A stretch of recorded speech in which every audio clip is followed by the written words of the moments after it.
Hello, everyone. Happy Mental Health Awareness Month. This is Patrick Kennedy, and I'm so excited today because I get to interview another Patrick, Patrick Dillon. He's author of Safe, Wanted, and Loved, a family memoir of mental illness, heartbreak, and hope, which is available as of May 4th from Amazon and other online retailers.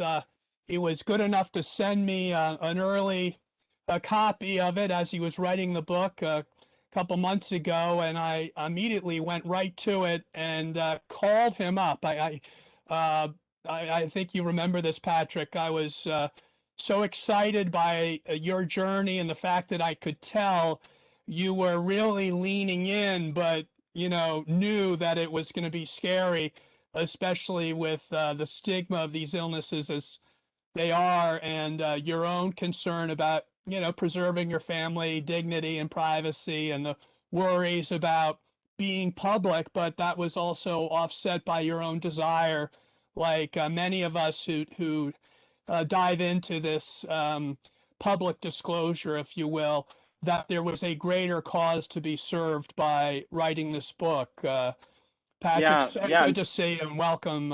It's it's so great to good to see be you with you. too. Yeah, thank you, Patrick. I certainly remember your phone call. It's not often that you get a phone call from someone that you admire so much. So yes, I definitely remember that, and thank you for your support and for your time. And you're right. It is it's been a journey for sure. First going through the struggle that we did, and then of course writing the book, and then deciding to go public with our story, which, as you know, is a big decision. But we're excited to tell our story and hopefully do our part to help end the stigma around mental illness, which is so important.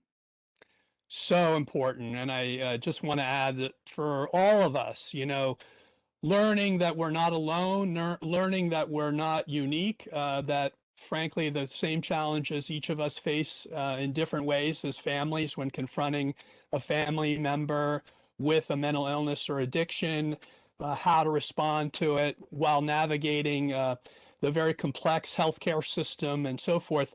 All of this is contained within your narrative, Patrick, which is why it's such a great guide for families who are looking to learn themselves how to navigate the system, both internally in their own families and then externally in the healthcare system.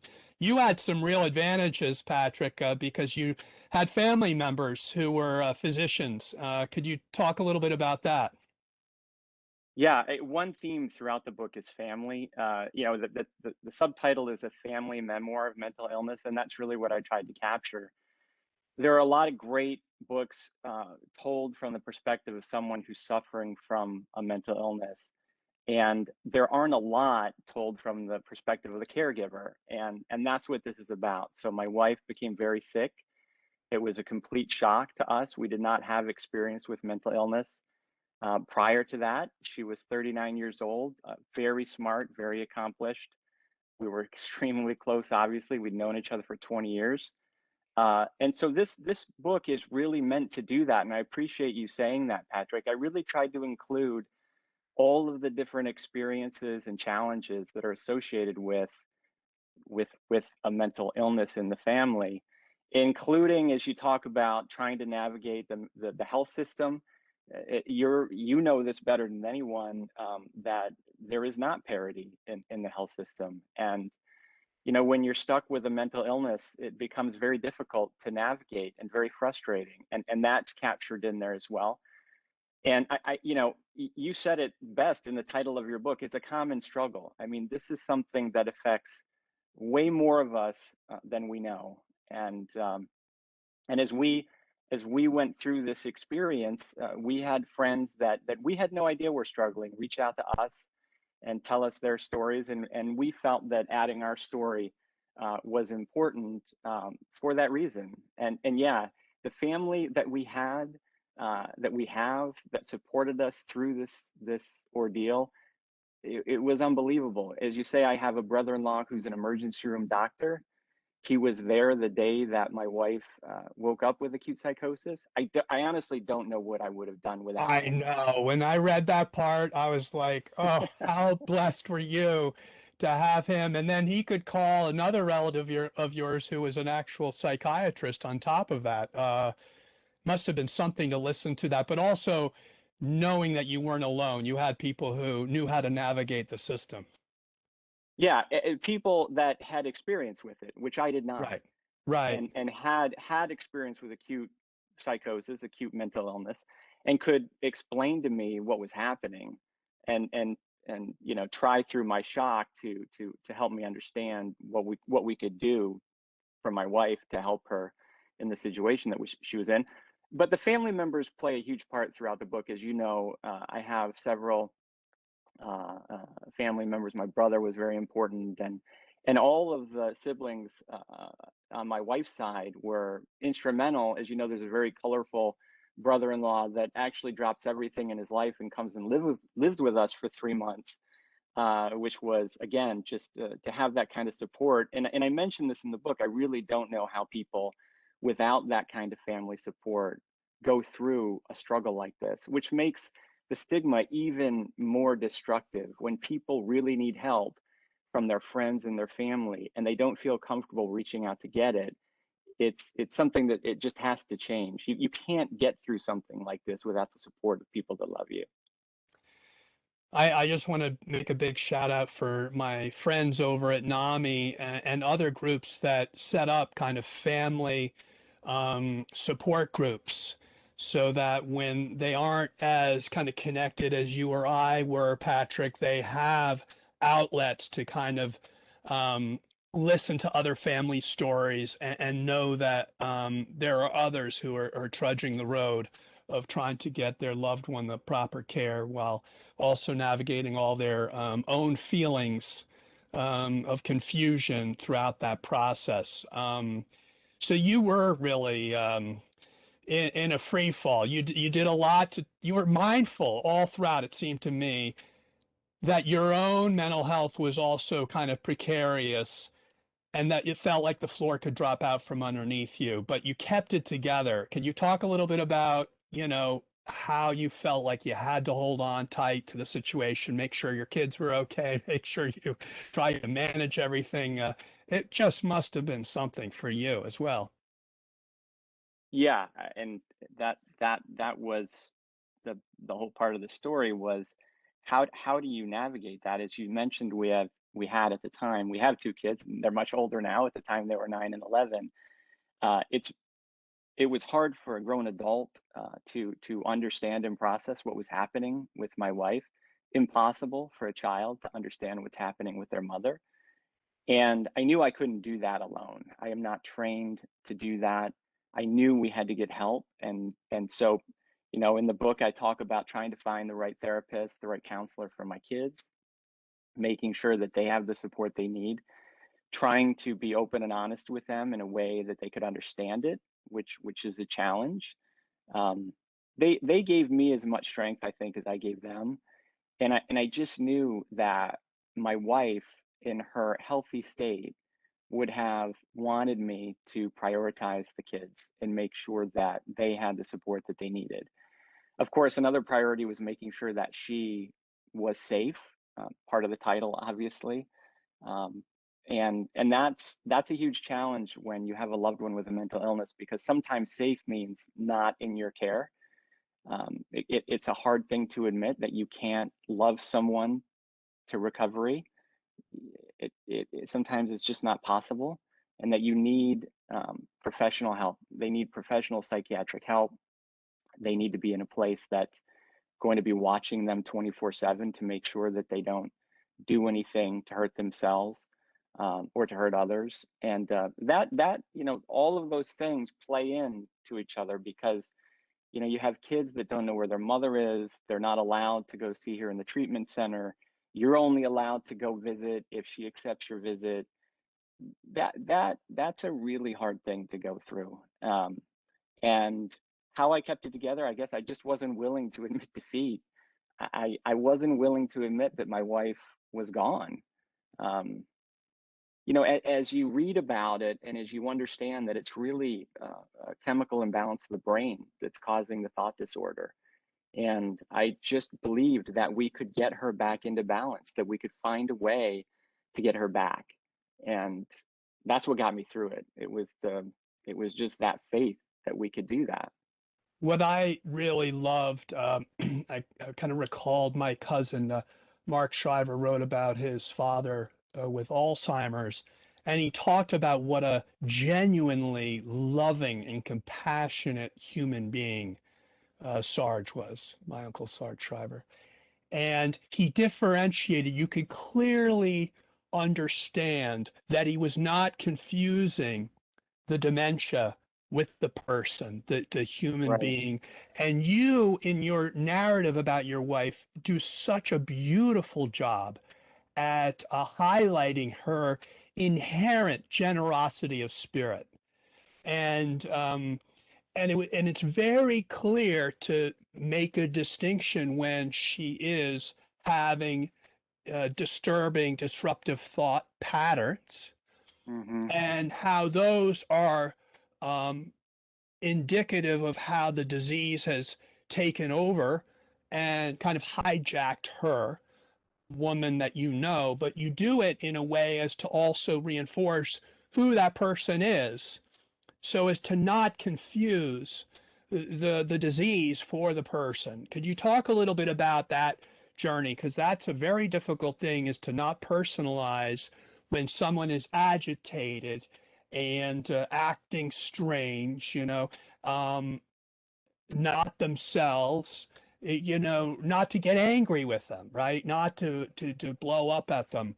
Um, can you kind of talk a little bit about that journey? That's not an easy journey. Yeah, for some reason, for me at the beginning, I had to separate her illness from who she is as a person. And to your point, it was such a dramatic difference in character that it became for me easier because it was so different. And I was always focused, especially with the kids, when talking to the kids about what was happening, that the things that were being said or the actions that were being undertaken by the person who was their mother, it wasn't that's not her, that's not the mom that you know, that's the illness. And that's what happens when someone has an illness of the brain. Because, we talk about mental illness and we make it sound like it's somehow disconnected from an organ of the body. Well, it's not. It's the brain. It's the most complicated organ that we have. And the thing that makes you uniquely who you are is your brain. And if that starts to malfunction, who you are is that person's gone. And I think couching it that way with my kids in our conversations help them better, maybe not understand it, but at least accept what was happening and have continued faith that the loving, caring, super affectionate person that was their mother was going to come back. And again, I wasn't willing to give up on her. And so, I talk in the book, I kind of use this terminology like I was fighting a war, a battle against this illness. And that's almost how I thought about it. It almost became a personified thing, was this illness, and we had to battle it back, and we had to do everything in our power to figure out what was causing it, and to come to some kind of treatment plan. Yeah, well, tell a story about like that moment when you can tell she's slipping back into a psychotic state where, you've got, all the meds finally, and this is, Yeah, yeah. and then, but you cannot, you're like, oh my God, I can tell just the look in her eye, her little agitation, her fixation, her fixed thinking. You could Hmm. tell all the telltale signs, but you still need to kind of validate your own feelings, like it to others in your family. Is she looking like she's a little strange? Is mommy a little bit strange?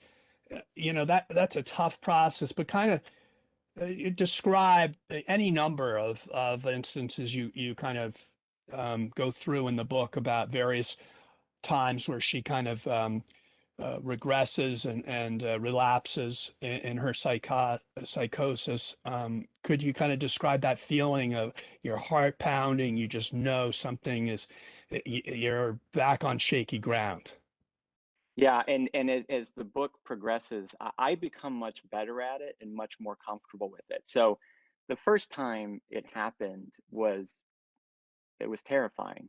It was one of the scariest things probably the scariest thing I've ever been through, because someone that you know so intimately, I mean, you know how they think, you know them almost as well as you know yourself, and they're acting completely disconnected from reality. They have delusions that make absolutely no sense. That's a very, very scary thing if you've never experienced it. It's shocking, it's surreal. You don't know what to do.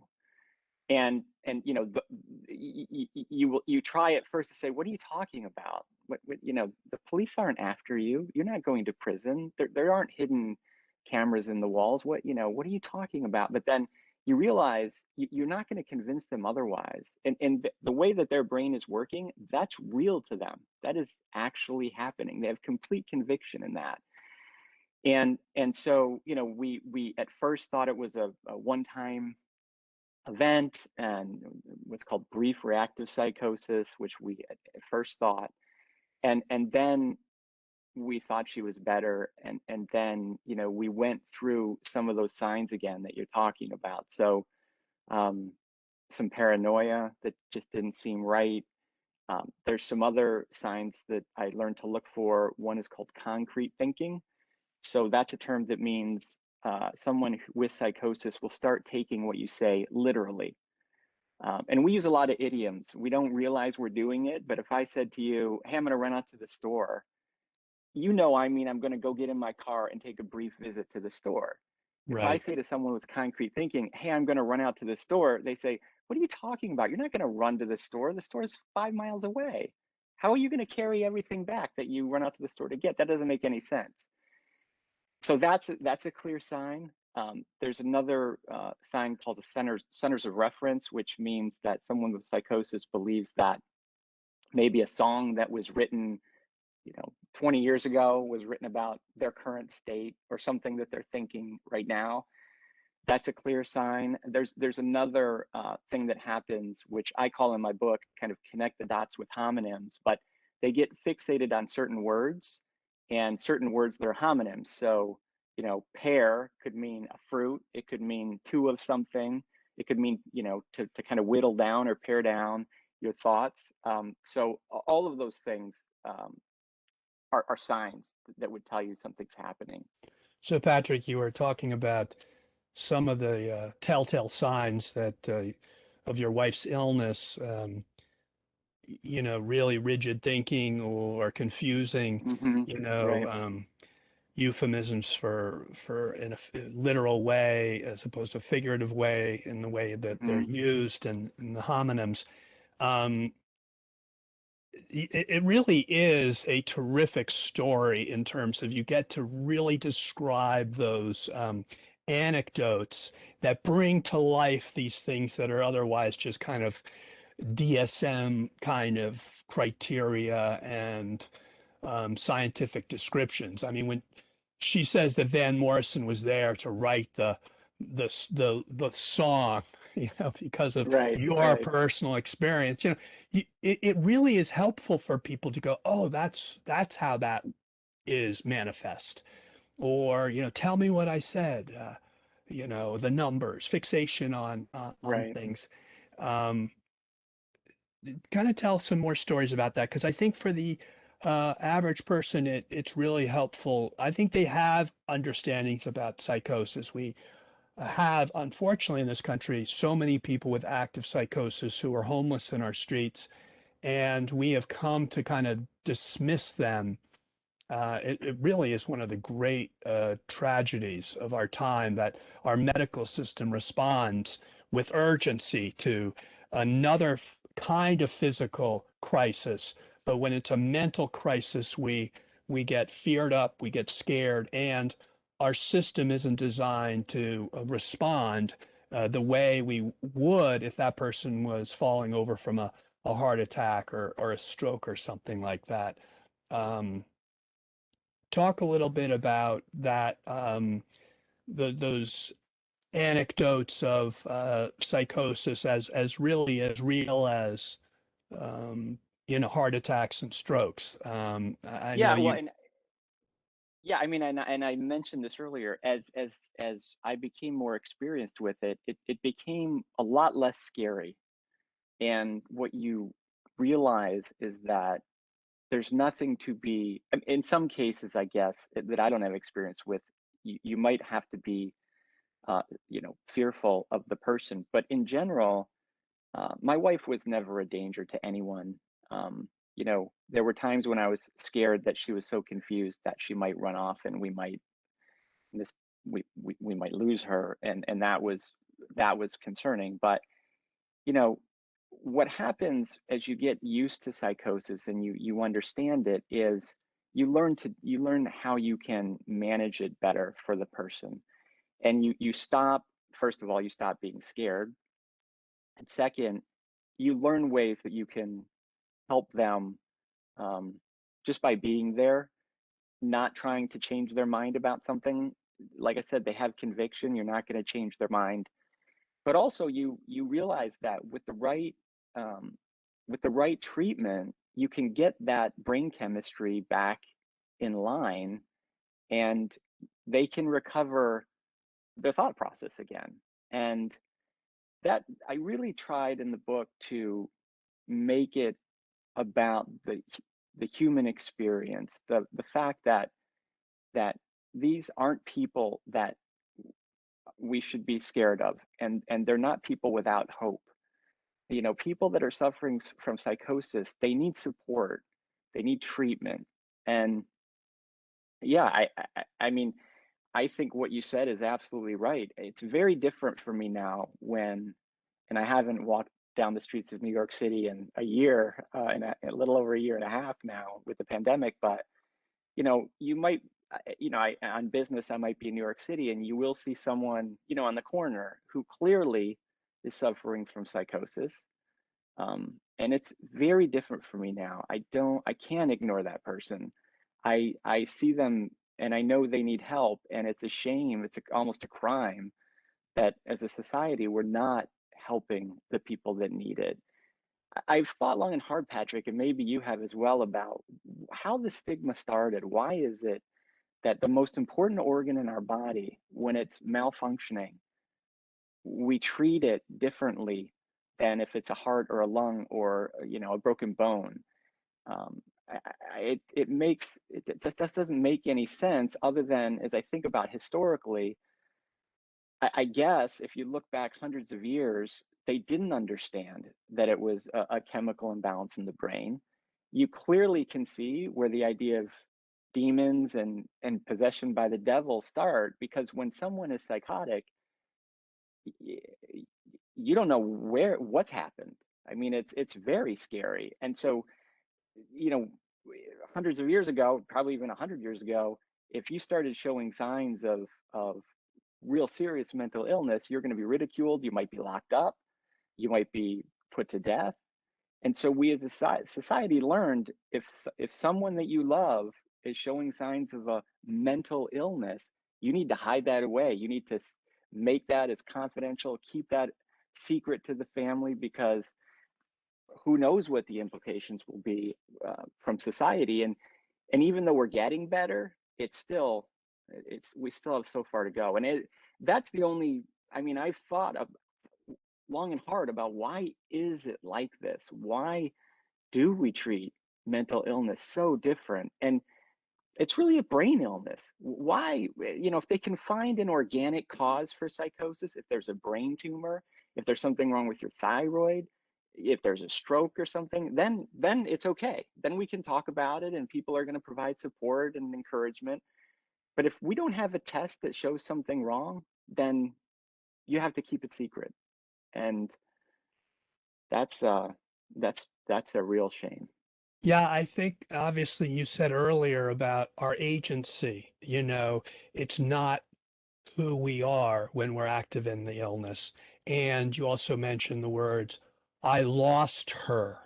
You know, she was gone from me. It Yeah. was this scary feeling. Like, I think that's where the fear comes in, because of course all of us are that far away, as we know in life, from something which could take us outside of who we are. And I think that's a terrifying existential crisis for any single person. So I think that's where the mental health kind of stigma comes in. Says no one wants to question my agency to make my own Yeah, decisions, be of yeah. my own right mind. It's got terrible negative feelings associated with all of that. But you're right. This is we're in a modern age. We understand the brain. We know this is a neurological, all of it, even affective disorders, mood disorders, we all understand much more clearly now.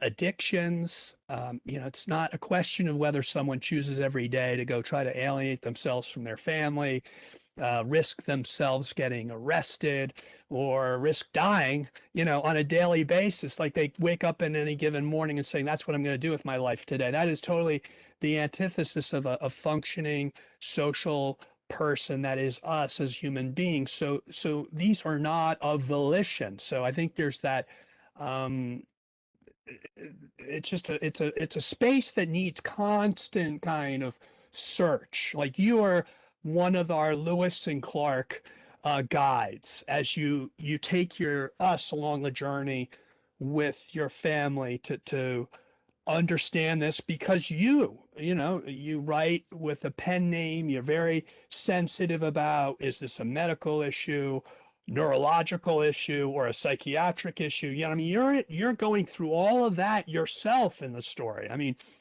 you're searching as to why you feel you can't let any of your family and friends know what the real story is. You don't want to burden her wife. You don't want to, make it such that her potential employer, could discriminate against her. You got to keep it secret.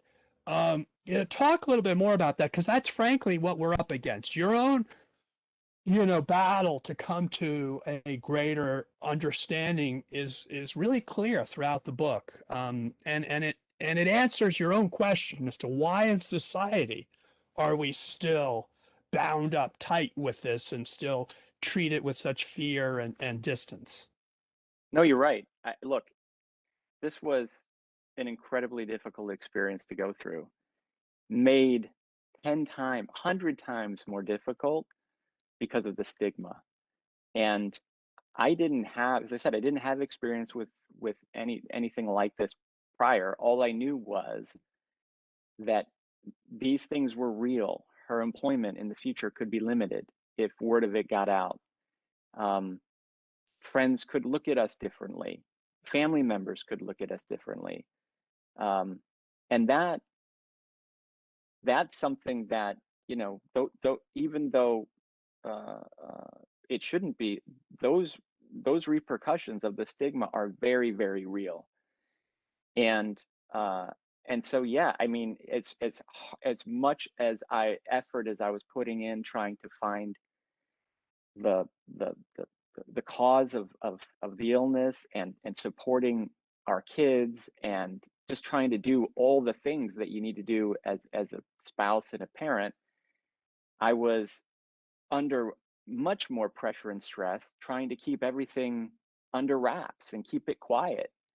And I mentioned in the book trying to limit her contact with the outside world. At one point, I walk away and I forget that I've left her with her cell phone. And I come back and she's on the phone and I have no idea who she's talking to. She's in the crisis center and they have a phone there, which I didn't know. And I find out she's calling all kinds of people, and so as much as you try to keep this confidential and secret, when you're faced with an illness that is so severe, it becomes impossible. And at some point, I just gave up. It was too much, and I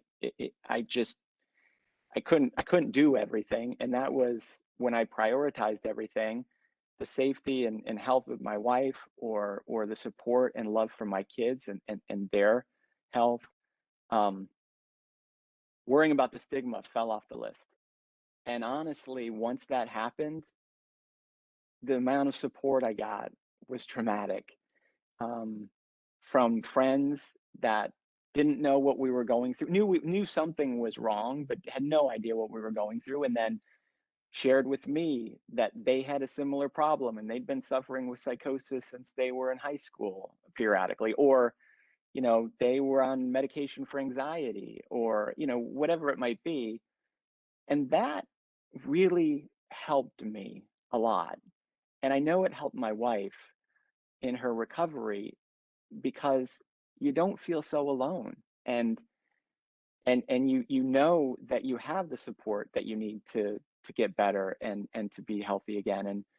And that's why, again, the stigma is so terrible, because when people are ill like this, and it's not just the person suffering, it's their loved ones, they need support. And once I gave up on that, once I gave up on trying to keep it secret, it changed everything. It's when I wrote my book, A Common Struggle, I kind of researched my own family's, attitudes towards addiction, which was, of course, ran through our family, and mental illness, and of course, trauma. And of course, I went back to President Kennedy's sister, my Aunt Rosemary, who, in addition to having an intellectual disability, which wasn't too profound at the time, but it kept her pretty, guarded and kept secret, so to speak, in the family. And then she had a co-occurring psychotic kind of experience with mania and sort of some probably bipolar like kind of symptoms.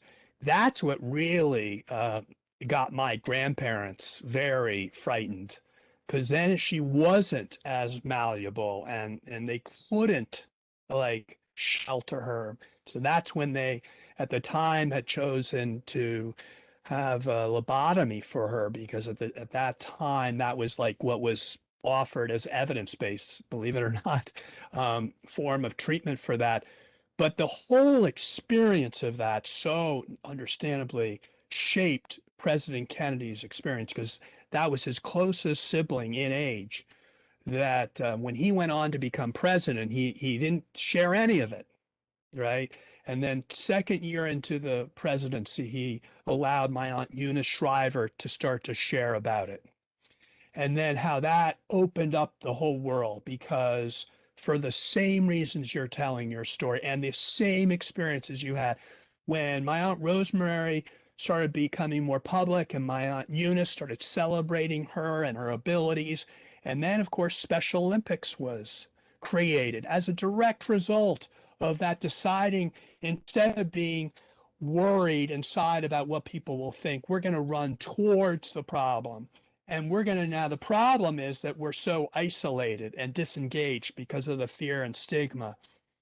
Now you look at Special Olympics on 190 plus countries around the world, the transformation for families who no longer feel like they have to lock their loved one up in a closet, or is currently the case in many parts of the world, chain their loved one to a stake in the ground so that they don't wander off. I mean, and in many places in the world, incarcerate people in asylums that we had 50 years ago, or even where we're in our own country, re-incarcerating people into asylums and called our jails and prisons. I mean, we're really at a point, Patrick, where we need to break the shackles of this old stigma that's such a hangover. John F. Kennedy was trying to break it 60 years ago when he signed the Community Mental Health Act of 1963, but we're still fighting the fight. And I just want to say all the power to you that you have taken your story public, because it's going to be this kind of narrative where you take it through the human experience, that you can demystify it for people.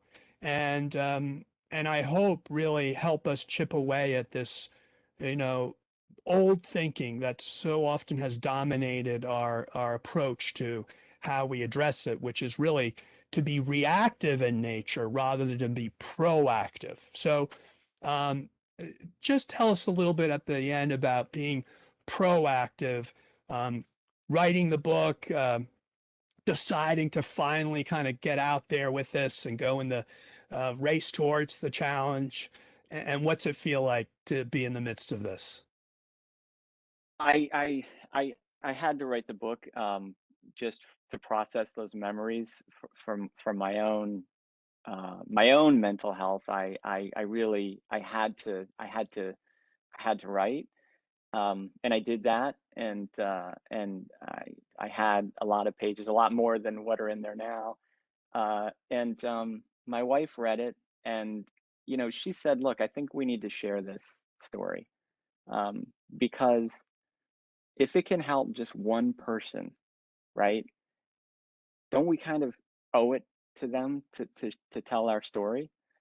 At the time, I was reading a lot of books. As you know, there are a lot of great books, similar books on people telling their story. Your book, obviously, um, uh, I think Ellen Sachs, Jessie Close, her book is fantastic. And so it felt like adding our voice to that chorus of people that are pushing against the stigma, um, was something that we had to do because we we had lived through it, and we had come out the other end of it, um, as strong as we were going in, and that's something that doesn't always happen.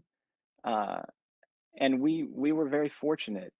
My wife ends up, I don't want to have any spoilers, but it turns out my wife suffers from a extremely rare, very rare brain illness. And we're talking about less than, a hundredth of a percent. I mean, it's extremely rare, according to the hospital that treated us. But not everyone has the resources to go to a hospital like that. Not everyone has the fortune of seeing a psychiatrist who's such an expert. I guarantee you it's more common than what we think.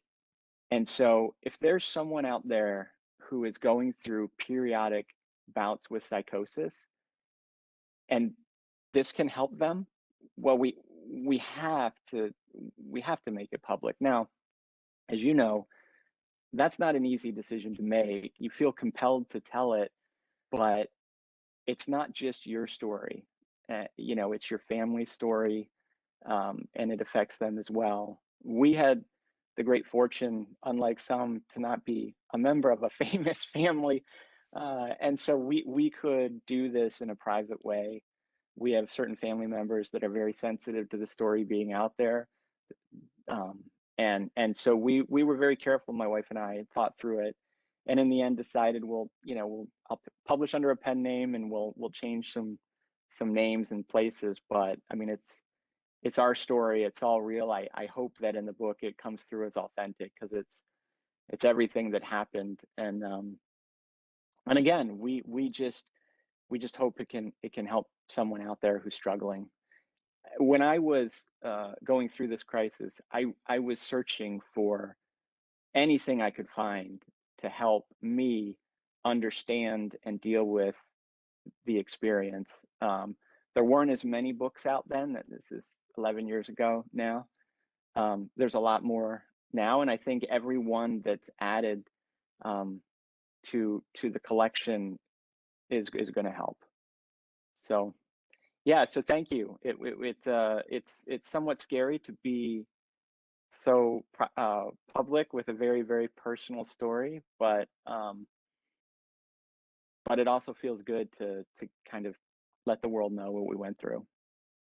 Yeah, no, there's coming out from underneath the shame and secrecy and the isolation is so crucial to any hope for real success and recovery.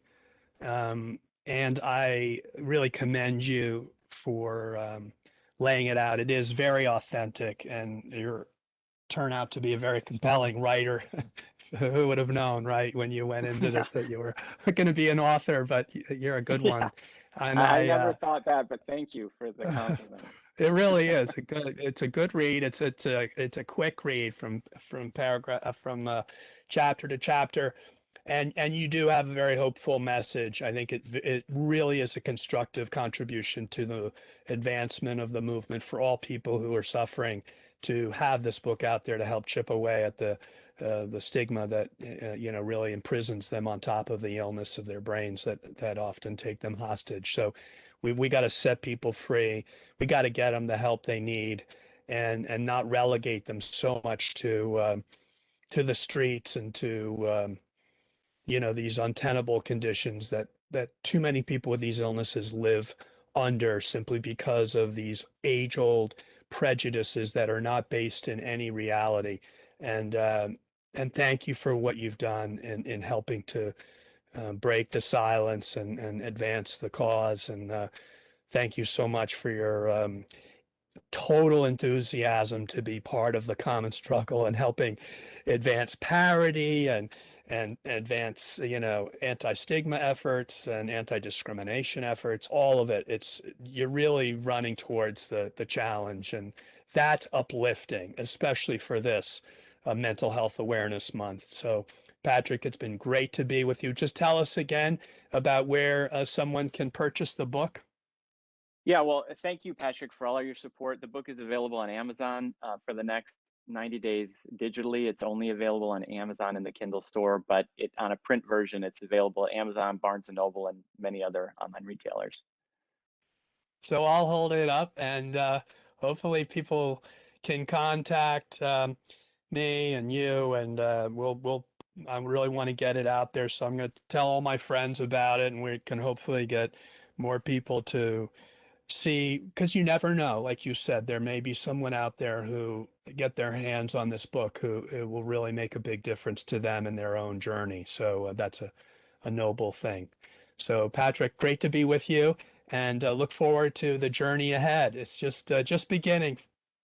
Great. Thank you, Patrick. Really appreciate the support. You got it.